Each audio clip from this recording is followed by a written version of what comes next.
Hi guys, Jata here, and here's my part 2 of my Sebastian Vettel Red Bull career review. I've just done part 1, I've uploaded that, go and check it out if you haven't seen it so that you know what I'm talking about here.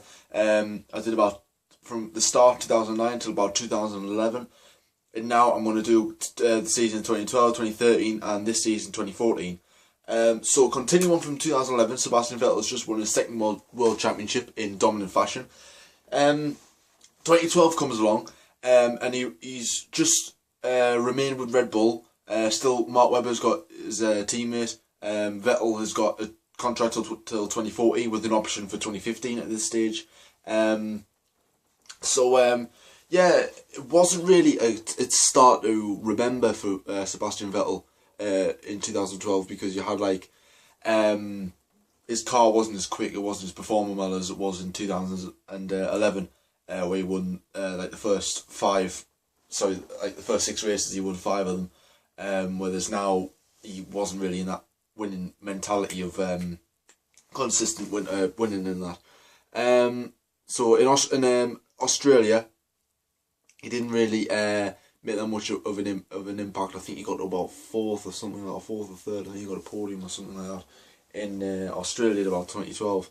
But if you remember in Malaysia, he had a collision with Narain Karthikeyan, which involved some controversy about Christian Horner calling Karthikeyan an idiot, and I think he called him a cucumber at one stage. I don't know how he called him a cucumber, and then Karthikeyan hit back at Vettel, calling him a crybaby.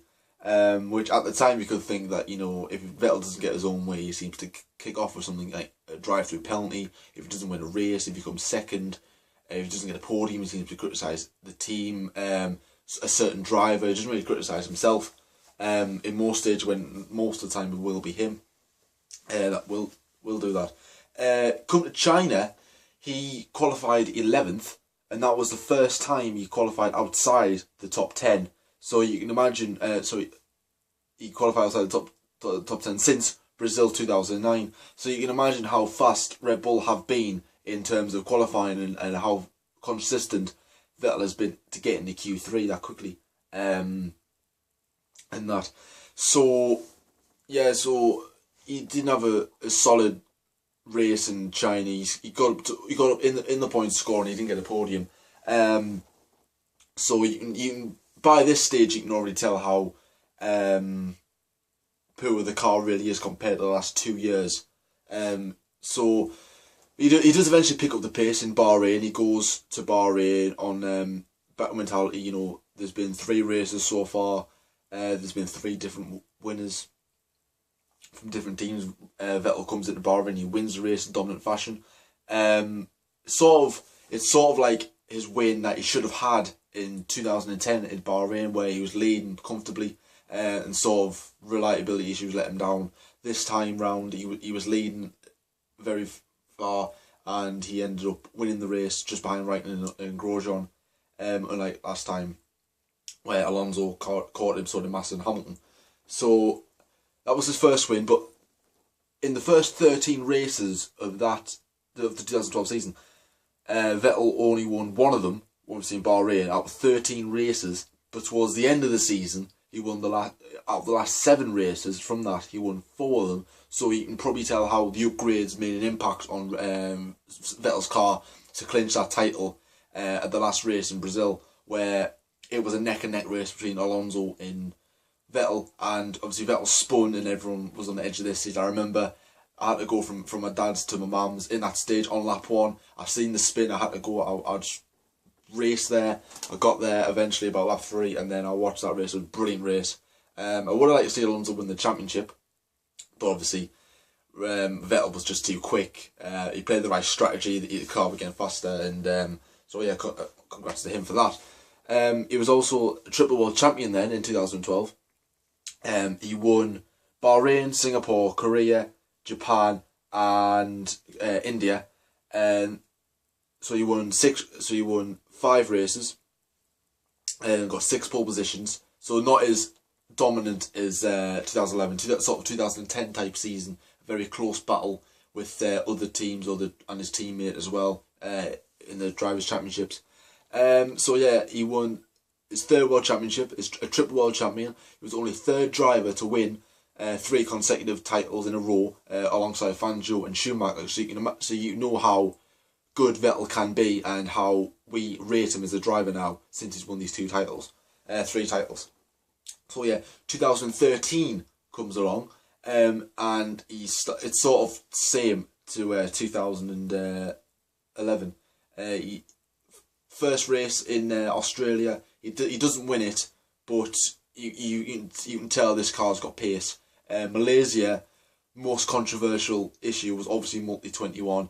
Vettel always to let Webber through. He didn't, and fought back at him, and ended up winning the race. And obviously he got criticised for that. Not as professional as you would see from Sebastian Vettel. You know, with the reputation he's got, you would have thought that he would have done better for this, and took one for the team as well. So really, that's probably the lowest point of Vettel's career. Despite all of his success, he will look back at this and go, you know, why did I do that in the first place? It's not something that you want in your career or someone to reflect on.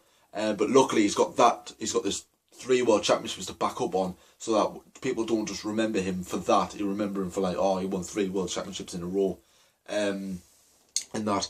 So yeah, sort of turbulent season. You know, Malaysia win, Bahrain win, Canada, Germany. He won in Germany his first race. The first time he won at his home race. Very good for him. In Britain, he gearbox failure gave the win to Rosberg. And that was pretty much when everything went Vettel's way after the summer break when Hamilton won in Hungary.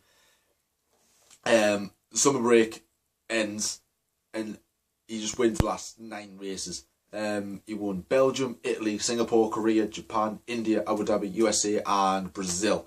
If you've got all that, congrats to you. Write it all down if you want to. So he wins 9 races in a row. He wins 13 races in that season, better than 2011. He matches Michael Schumacher's record of 13 wins in one season. So you can imagine where we now rank him in terms of legendary drivers. He's certainly up there alongside Fangio, Schumacher, Senna and everyone else. Very good for that. And yeah, he ends 2013 with 4 consecutive world titles. You know, 4 world titles in a row. Only Fangio and Schumacher have done that. That is tremendous from a young man from Germany. You know, he's 26 years old at this stage, and he's just writ off all the credentials, and he's just showing us who Sebastian Vettel is. So yeah, so 2013 ends on a high. 2014, this season started on a very low. Well, as a positive, Mark Webber leaves Red Bull because of multi-21 and all the issues behind that, like in Turkey and Britain and etc. Daniel Ricciardo comes in, you know, a protege to Red Bull like Sebastian Vettel was when he was at Toro Rosso. Daniel Ricciardo comes in, and really, Ricciardo just said to Vettel, "Look, I'm no Mark Webber. I'm not Mark Webber. I'm not going to sit back and let you win all the races and rule this team. I'm here now. This is my team now." And he really showed that. And Vettel was like, "Whoa, I didn't expect this. Like, who's he? Like, you know, I was expecting a 5th world title and battling for it. And now all of a sudden this new teammate has come in and sort of ruined it for me." His car wasn't as great. He hasn't won a race this season. Ricciardo has won 3.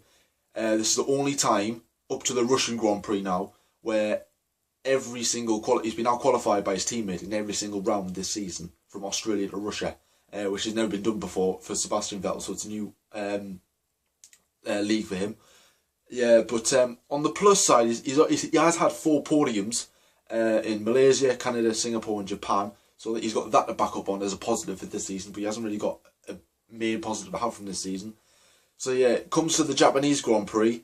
Obviously on the back of Jules Bianchi's horrific crash.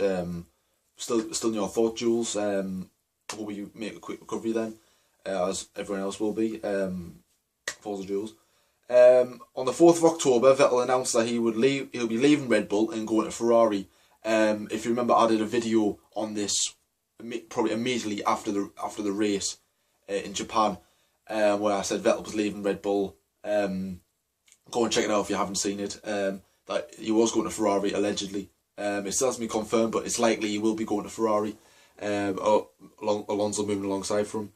But and yeah, that is the end of Sebastian Vettel's Red Bull career. I can't see him winning the race now, and I can't see him getting a podium from now to the end of the season. It would be nice to see him have a last podium for Red Bull. Who knows where he might go next season? I'll probably do a review on it. I'll probably do a video on it, and I'll let you know about that. So yeah, thank you for watching. Also follow my TGP series, my online F1 series I'm doing for them. A brilliant group. I did a pre-season race for them on Wednesday. I'm doing another one next Wednesday night. I'll do like pictures and stuff like that on my Formula JT page. Follow us on Twitter as well, at Formula JT as well, or my original Twitter account, Jordan F1 2014. If you want to follow my TGP series on there. And also like F1 for Life as well on Facebook. They're a really good page. I'm admin on that page, and without them there'll be no JT. And also subscribe to my channel. I've got 11 subscribers so far. The page has ever grown. And I really appreciate all you guys watching, all you guys following this, because I really enjoy doing this. I want to make it as helpful as possibly can for you. And yeah, this weekend is the American Grand Prix. I will be doing a race review and preview on that. Stay tuned for that. And thank you for watching, and I'll see you later.